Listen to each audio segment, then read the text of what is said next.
नमस्कार दोस्तों।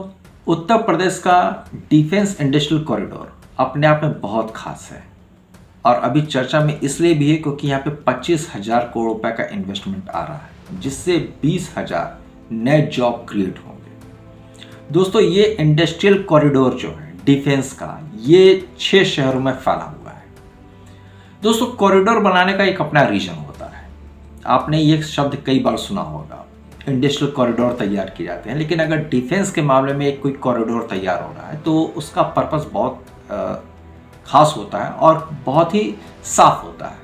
वहाँ पे डिफेंस से रिलेटेड चीज़ों को बढ़ावा देना। उत्तर प्रदेश में ये जो कॉरिडोर है ये 6 नोड्स में है और ये 6 नोड्स हैं, ये 6 केंद्र जो हैं ये उत्तर प्रदेश के 6 शहर हैं, जिसमें आगरा है, लखनऊ है, झांसी है, कानपुर है, चित्रकूट है, अलीगढ़ है। ये ऐसे कुछ शहर हैं जहां पे इस इंडस्ट्रियल डिफेंस कॉरिडोर को डेवलप किया जा रहा है।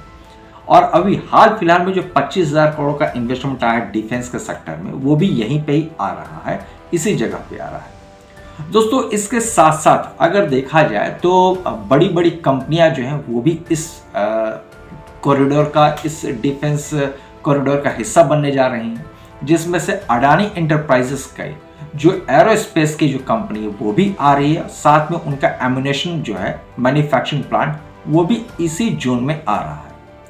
दोस्तों, देखा जाए तो यहाँ पे ब्रह्मोस का ऑलरेडी उत्पादन हो रहा है और अभी ऑपरेशन सिंदूर में जिस ब्रह्मोस मिसाइल का इस्तेमाल किया गया था वो भी यही का हिस्सा था, लखनऊ में बना हुआ था। थोड़ा सा मैं अगर इसके बारे में बताता चलूँ आपको, तो ये जो 6 शहर हैं उसमें कुछ खास तौर से जो प्लांट एस्टैब्लिश किए गए हैं, बनाए गए हैं, उसमें कानपुर जो है वो उसमें स्मॉल आर्म्स, हैवी इक्विपमेंट और बैलिस्टिक मटेरियल्स इसको शामिल किया गया है। यहाँ पे अडानी डिफेंस मासिव एम्यूनेशंस आ रहा है। लखनऊ में जो है ब्रह्मोस एरोस्पेस फैसिलिटी, जैसे मैंने आपको बताया कि ब्रह्मोस जो है वो यहीं पे उत्पादन हो रहा है। एरोस्पेस में दोस्तों मिसाइल भी आता है, स्पेस क्राफ्ट भी आता है, एयरक्राफ्ट भी आता है, तो इसका उत्पादन यहाँ हो रहा है।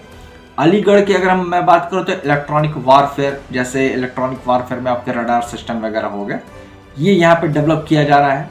आगरा की मैं बात करूँ तो यहाँ पे डिफेंस कॉम्पोनेंट्स आ रहे हैं, इसके साथ साथ एरोस्पेस मैन्युफैक्चरिंग आ रही है। जैसा भी मैंने बताया, एयरक्राफ्ट वगैरह से रिलेटेड जो मैन्युफैक्चरिंग होगी वो यहाँ पे हो रही है। और झांसी और चित्रकूट की अगर बात की जाए तो वहाँ पे भी जो है डिफेंस इलेक्ट्रॉनिक्स की चीज़ें और हैवी मैन्युफैक्चरिंग जो है वहाँ पे आ रहा है। तो देखा जाए ये पूरा का पूरा जो एक कॉरिडोर तैयार हुआ है, ये अपने आप में इस क्षेत्र को काफ़ी महत्वपूर्ण, काफ़ी खास बनाता है उत्तर प्रदेश के दूसरे शहरों की तुलना में या दूसरे क्षेत्रों की तुलना में। ये जो इंडस्ट्रियल कॉरिडोर आप देख रहे हैं दोस्तों डिफेंस का उत्तर प्रदेश के भीतर, ये सिर्फ भारत ही नहीं बल्कि साउथ एशियन रीजन का सबसे बड़ा डिफेंस इंडस्ट्रियल कॉरिडोर है।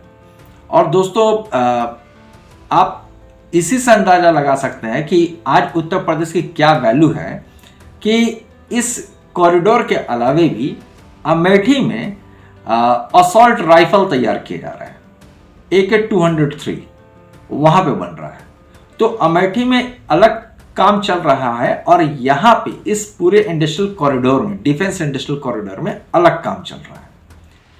इसको देखते हुए कहा जा सकता है कि आने वाले समय में भारत का सबसे खास राज्य अगर कोई बन के उभरेगा तो वो है उत्तर प्रदेश। और डिफेंस के मामले में दोस्तों इसमें कोई दो राय नहीं है, क्योंकि उत्तर प्रदेश ने सिर्फ इंडस्ट्रियल कॉरिडोर ही डेवलप नहीं किया है बल्कि इसके साथ साथ एक पूरा इकोसिस्टम डेवलप कर लिया है जहां पे जॉब क्रिएशन, फॉरेन इन्वेस्टमेंट और लॉजिस्टिक पूरा सपोर्ट मिलने जा रहा है। अगर मैं बात करूं तो कुछ दिन पहले जेवर इंटरनेशनल एयरपोर्ट का उद्घाटन हुआ था और आपको पता ही होगा कि ये जो एयरपोर्ट है ये एशिया का सबसे बड़ा और वर्ल्ड का 4th लार्जेस्ट एयरपोर्ट है जो बनके जेवर एयरपोर्ट अभी तैयार हुआ है। इसके साथ साथ इलेक्ट्रॉनिक्स का भी मार्केट यूपी में बढ़ता चला जा रहा है। सेमीकंडक्टर का जो प्लांट है वो भी यूपी में आ रहा है। वहाँ पे वेस्ट यूपी में आ रहा है।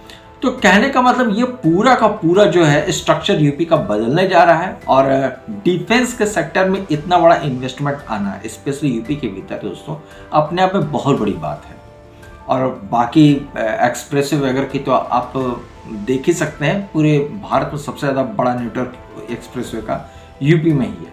तो दोस्तों ये कुछ ऐसी चीज़ें जो यूपी को आने वाले समय में एक बहुत बड़ी इकोनॉमी में बदल सकती हैं और अगर इस तरीके का एक स्टेबल गवर्नमेंट रह जाती है तो इसमें कोई दो राय नहीं, कोई शक नहीं है कि आने वाले समय में उत्तर प्रदेश जो है वो उत्तम प्रदेश बन जाएगा।